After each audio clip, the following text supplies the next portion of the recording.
สบายดีเพื่อนๆเนาะตอนนี้ค่อยก็มาฮอดอยู่สนามบินนานันซานอุดมหมดสิแล้วเพื่อนๆสิบอกนะว่าเมื่อวานนี้บ่ได้ถ่ายวิดีโอแล้วก็บ่ได้ถ่ายอย่างเพื่อนพอดีมากลับมาจะไปเที่ยวเนาะก็คือไปเที่ยว5 มื้อแต่ก็คือขี่รถ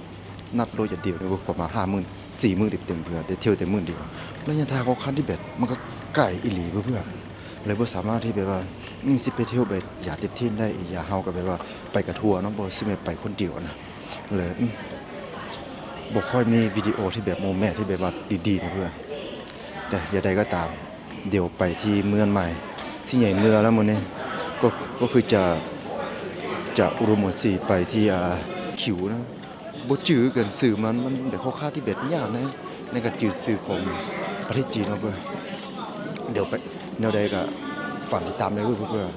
ว่าในการเดินทางครบมื้อ5 มื้อเต็มๆนี้ก็คือค่อนข้างที่แบบ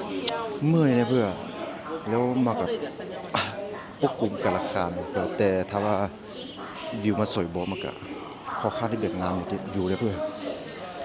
งามอีหลี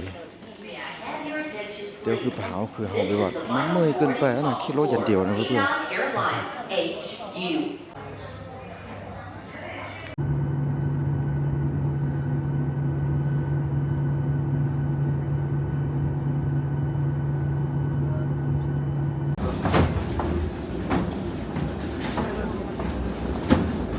โจนเชียนแล้วเพื่อ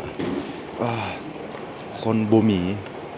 ส่วนไหลมันเป็นทางผ่านเพื่อนตัวนี้อยู่นี่มาเป็นสนามบินที่เขาพัดประมาณ30 นาทีบ่ว่าสิไปปักกิ่งหรือไปไซกายาถามมาจากรัสเซียหรือว่ามาจากอุดมศิลป์นะน่าเป็นสาเหตุที่บ่มีคนนะเพื่อนตัวนี้บ่มีเลยแล้วคนที่มาลดอยู่นี่ก็คือบ่5 คนในสนามบินนี่ส่วนไหลเขาก็มีแต่มาพักอยู่นี่เนี่ยเพื่อนนั่นแหละบ่5 คนแล้วก็พอยังออกมาข้างนอกเนี่ยเพื่อนอยู่สนามบินนี่คือเงียบบ่มีจักคนเลยอันนี้อยู่แคว้นโมโทจนเชียนะเพื่อนโมโทจนเชียบ่มีคนเลยแล้วสนามบินมันก็ค่อนข้างที่เป็นน้อยนะในยินอันนั้นเนาะพอดีถามหมู่ค่อยว่าเป็นหยังคือบ่มีคนเราบอกว่าอันนี้บ่แม่นสนามบินนานาชาตินะเพื่อนบ่แม่นสนามบินสากลมาบ่ไปต่างประเทศหรือว่าเที่ยวบินมีแต่ประมาณไปอุดมหมอชีกับกวนโจนแล้วก็ปังกินเนี่ยเพื่อนมันบ่สุดไหลเลยแล้วหมื่นนึงเที่ยวบินมีอยู่ประมาณคน7-8 ลำซื่อๆเนี่ยเพื่อนเลยนั่นเป็นสาเหตุที่แบบว่าขึ้นสนามบินขึ้นน้อยนะเพื่อน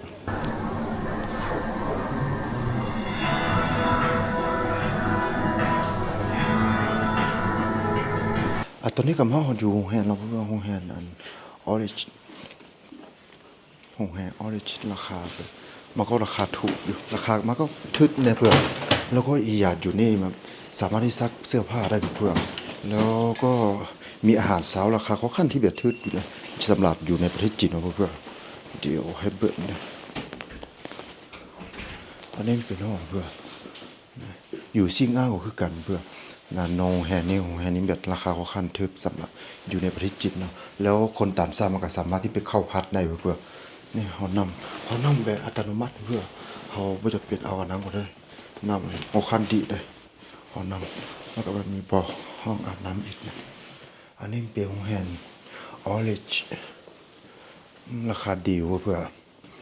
ราคามันก็คุ้มค่าจะให้เปิดวิวนะ看这是烤肉。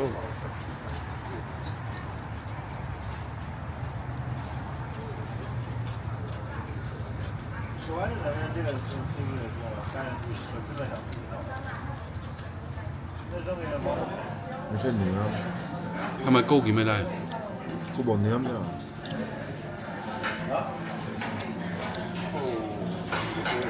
เนื้อนี่ไม่ใช่เนื้อหรอโก้ไม่ใช่เนื้อโอเคน้องคิดเยอะมาก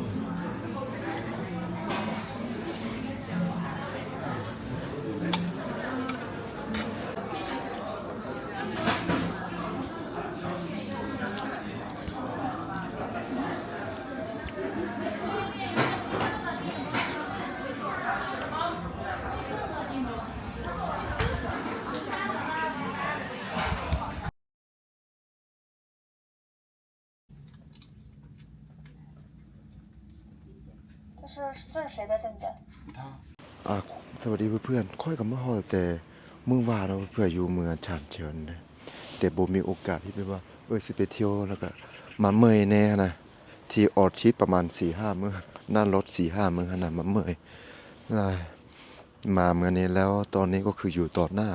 กำแพงเมืองจีนเพื่อนๆจุดเริ่มต้นของกำแพงเมืองจีนอยู่ที่นี่ประมาณ500 ปีเพื่อนๆมาเบิกความอลังการของเขาว่า พวกเขาก่อสร้างได้ในสมัยก่อนที่บ่มีเทคโนโลยีเนาะเพื่อนมาเบิกกันว่าเป็นเท่าใดแล้วลันยันยาวนี้ประมาณ 2,500 กิโลเมตรเพื่อจากจุนเฉียนไปฮอที่ปังกินเพื่อแล้วจุนเฉียนนี่ก็คือเมืองนี่เขาคาดที่แบบมีนักท่องเที่ยวบ่มากับบ่ค่อยที่นิยมในกับมาเบิร์นอยู่กับแพเมืองจีนเพื่อส่วนหลายเขาไปเบิร์นอยู่ที่จุดหมายปลายทางเริ่มต้นของกับแพเมืองจีนแล้วก็พาเพื่อไปเบิร์นอยู่จุดสิ้นสุดของกับแพเมืองจีนเพื่อก็คือปังกินเพื่ออีกประมาณ 2-3 มื้อสิไปเพื่อแต่มื้อนี้มาเบิร์นภาพบรรยากาศของกำแพงเมืองจีนที่จุดเริ่มต้นของเขาก็คือเขาเริ่มต้นจากที่นี่เพื่อที่สร้างกำแพงเนาะกำแพงนี่ก็คือตามที่บอกก็คือค่อนข้างที่เบ็ดยาวนับประมาณต่อ1,500 กิโลเมตรเพื่อแล้วพวกเขาก็คือสร้างโบกภูเขานะเพื่อเดี๋ยวพอเพื่อไปเบิกกันมาเป็นเท่าใดเนาะเพื่อ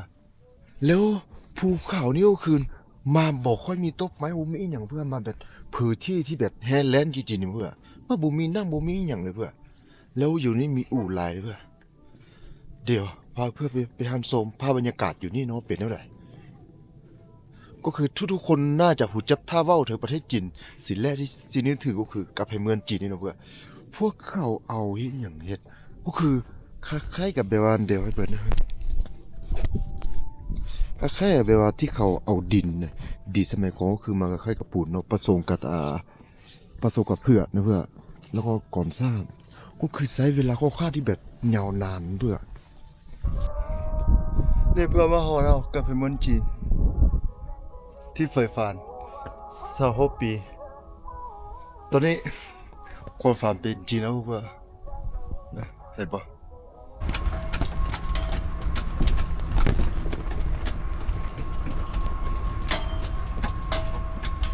ไม่ใช่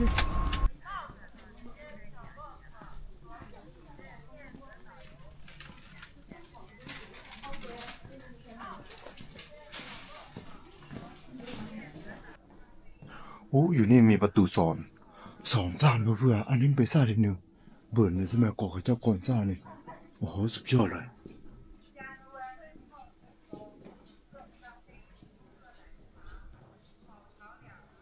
อันนี้ตอนนี้มี2 สร้างท่านั้นมี2 สร้างโอ้กลัวสิไปหอกพูดนำประเทศนะเพื่อนอ๋อมันไม่เรื่องง่าย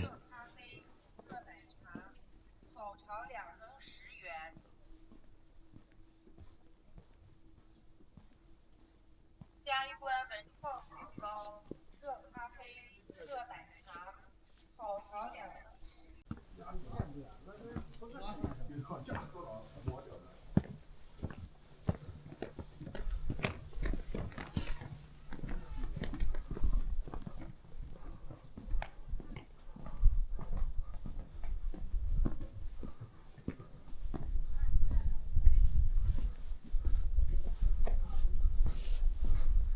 โอ้เบื่อนี่ว่ะ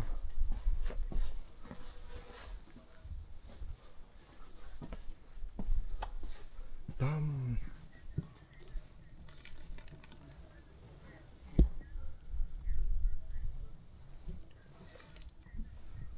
อ๋อนี่กลับแล้วรถอยู่นี่รถอยู่นี่รถอยู่นี่